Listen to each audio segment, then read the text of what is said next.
Les gars, aujourd'hui, il faut que je vous montre bel et bien qui a vendu son Bitcoin durant cette chute. Il faut qu'on discute des données noires sur blanc. Je vais également parler de ce que j'imagine qui pourrait se produire ensuite pour le Bitcoin. Est-ce que je suis inquiet par ce pullback? Quelles sont les actions que j'entreprends personnellement?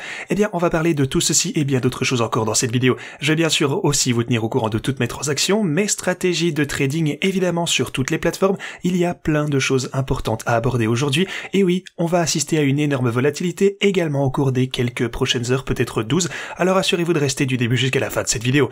Bienvenue à tous, je m'appelle Maxime et je vous apporte chaque jour des nouvelles vidéos en français sur les crypto-monnaies en vous apprenant comment vous faire de l'argent sur ce marché. Si vous êtes nouveau sur cette chaîne, alors soyez sûr de vous abonner et d'activer la cloche dès maintenant. Ok, entrons tout de suite dans le vif du sujet. Ce que vous pouvez constater, c'est que hier on a bel et bien connu une forte volatilité. En fait, on est même redescendu ici jusqu'à environ 40 500 $ sur le bottom. Donc voilà, on a assisté à une évolution assez importante à la baisse, c'est sûr, et aujourd'hui ne fera pas exception, parce que plus tard dans la journée, qu'est-ce qu'on va voir? En fait, on va parler d'abord de ce qui s'est déroulé hier, on y reviendra après. Alors, on a eu les données sur l'inflation qui ont été publiées, et elles correspondaient plus ou moins exactement à ce que le marché attendait. Les marchés traditionnels sont donc restés à leur niveau élevé, en fait, ils n'ont pas énormément bougé, on a même vu une toute petite poussée qui a été rachetée direct. Donc voilà, les marchés traditionnels ont bien réagi et le Bitcoin a grosso modo latéralisé. En fait, si vous regardez ces derniers jours, on n'a pas fait grand chose, mais on a eu tout de même une petite chute. Voilà, les données qui ont été publiées correspondent donc à ce que le marché prévoyait, mais plus tard dans la journée, on aura la décision en matière de taux d'intérêt de la Fed qui restera très probablement à changer. Cependant, la chose la plus importante sera la conférence de presse parce que tout le monde cherchera à comprendre ce que Jérôme Powell va dire lors de cette conférence de presse, ce qui signifie qu'on constatera également de la volatilité au cours de cet événement particulier. Il faut donc être bien conscient de tout ceci, ça pourrait partir des deux côtés. Maintenant, en ce qui concerne de ce que moi je fais personnellement, comme vous le savez, j'ai quelques transactions qui sont ouvertes actuellement. Déjà, on a mes stratégies de trading, bien entendu, ça vous le savez, j'ai toujours tout ceci sur OKX ainsi que sur BitGet. Maintenant, ce que je vous disais il y a quelques jours en gros, c'est que lorsqu'on avait clôturé en dessous de cette ligne rouge, je vous disais que ça pourrait être une bonne idée de protéger un petit peu vos positions. Voilà, j'ai des grosses positions sur les bots de trading, j'ai également des positions importantes sur mes avoirs au comptant pour le Bitcoin que j'ai pu accumuler au cours des quelques dernières années, bien entendu. Alors, ce que je vous disais, c'est que ça en vaut la peine pour moi personnellement. En fait, j'ai une grosse pile de Bitcoin accumulée à des niveaux inférieurs, ainsi que mes stratégies de trading. C'était donc une bonne idée de protéger un petit peu ma position. Alors, ce que j'ai fait lorsque j'ai publié ceci sur Twitter, en fait, je suis entré dans un short. Vous le savez déjà, je vous en ai parlé dernièrement. Ça, c'est actuellement en hausse de 7500 $. Donc, tout va bien de ce côté également. Mais lorsque j'ai vu une faiblesse du prix du Bitcoin hier, j'ai également sauté dans des shorts supplémentaires de ce côté sur Bybit. Alors, vous pouvez les voir juste ici, on a ce short pour le Bitcoin et on a un short pour l'Ethereum également. Donc voilà, on a également réalisé de gros profits de ce côté, et oui, en fait, là, j'ai atteint le TP, donc voilà, ce sont les profits et pertes non réalisés ici. Donc voilà, vous pouvez voir qu'on a quand même fait de beaux gains également ici sur ces positions short sur Bybit. Alors, quand est-ce que je vais arrêter ce short? Je compte sortir de ces positions lorsque le TP sur mes stratégies de trading seront atteintes. Alors pour le coup, où est-ce qu'on en est sur OKX de ce côté? Comme vous le savez, j'avais réduit le prix de Take Profit sur OKX, qui signifie qu'on a pu redémarrer des cycles, donc ils sont à environ 41 500 $ pour sortir de ces positions. Donc voilà, tout ça c'est pour sortir, pour commencer pour le Bitcoin, mais également j'ai mes positions bien entendu sur BitGet, vous le savez, et elles occupent des positions, depuis qu'on a chuté essentiellement à partir des 43 000 $ et je n'avais pas abaissé le TP. Alors sur BitGet, il faudrait qu'on revienne environ vers les 42 500 $ environ, et c'est là que je vais quitter les positions short, et donc pour atteindre en fait le seuil de rentabilité lorsqu'on atteindra ce stop loss, parce qu'à ce moment-là, mes bénéfices sur les stratégies de trading seront pris. En fait, les bénéfices seront supérieurs aux pertes de mes positions short de protection. Voilà, c'est un petit peu la stratégie que j'utilise en ce moment. Bien entendu, si on constate une chute, les stratégies de trading vont continuer à accumuler à la baisse, et c'est pourquoi je vous ai dit il y a quelques jours que je m'attendais à un repli, à un pullback, et qu'il fallait vous préparer à ce que les stratégies de trading accumulent pas mal de positions où on pourrait rester coincé. Donc voilà, il faut simplement traiter ceci comme une opportunité d'achat à la baisse, et c'est pour ça que je vous suggérais que si vous n'étiez pas certain de pouvoir vouloir acheter le dip, vous pouviez quitter les bots de trading et ensuite y revenir lorsque vous pensiez qu'on avait atteint le bottom.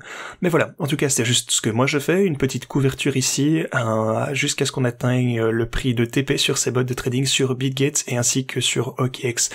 Voilà, donc de ce côté, pas de problème pour moi. Mais alors, à quoi est-ce que je m'attends du côté du Bitcoin? Et surtout, quand est-ce que je compte accumuler davantage? Eh bien, comme vous le savez, j'ai arrêté d'acheter du Bitcoin lorsqu'on est arrivé aux alentours de cette ligne rouge.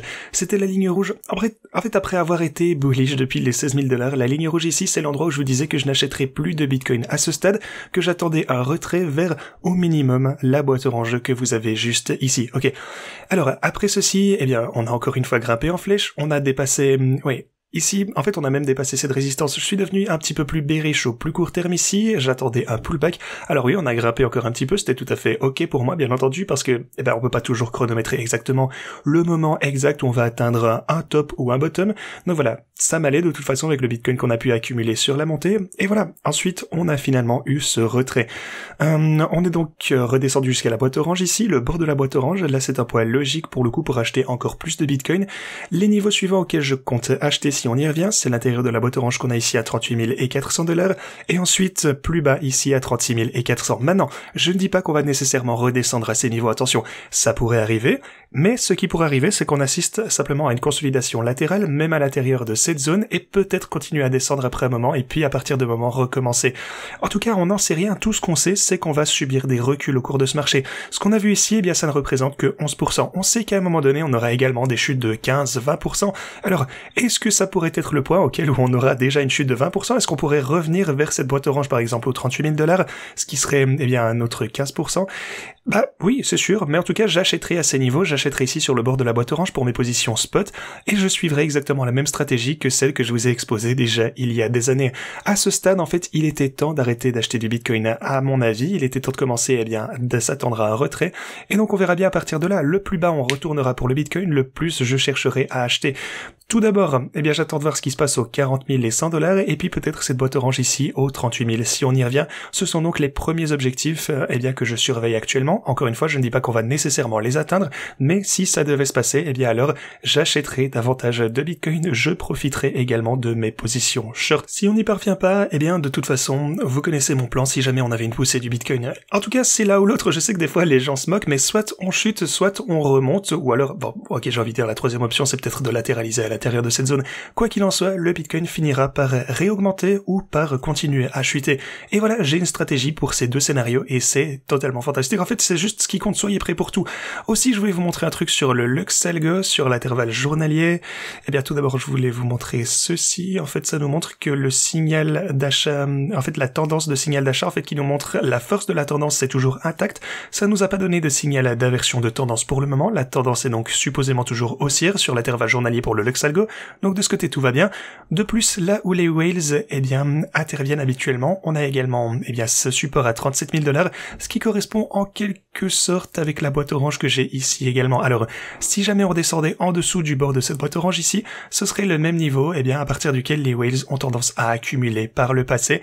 Alors voilà, si on revenait à ce niveau, eh bien je pense que ce serait encore une fois un support important pour le Bitcoin. Enfin, je voulais vous parler de qui a pris ces bénéfices ici. Qui a vendu du Bitcoin? Eh bien, en fait, ce sont les institutions. Je vous ai posté ça hier sur Twitter. Vous pouvez le voir sur le CME. L'intérêt ouvert a explosé dernièrement. Mais regardez ça. On a constaté une forte chute de l'intérêt ouvert. Environ, 1 milliard de dollars en valeur de Bitcoin qui a diminué hier. Et ça signifie que les institutions, donc encore une fois qui achetaient à des niveaux extrêmement bas, ont maintenant réalisé quelques bénéfices. En tout cas, sur une bonne partie des Bitcoins qu'ils ont pu acheter dernièrement.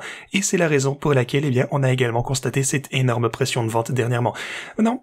Écoutez, on va de toute façon voir des pullbacks. Tout le monde, eh bien, prend peur, mais on sait bien que ça va arriver. C'est une des raisons, ça y a contribué, mais voilà, c'est rien d'inhabituel d'avoir des reculs pour le Bitcoin. En fait, c'est ce que je vous dis depuis très longtemps, il faut que ça arrive.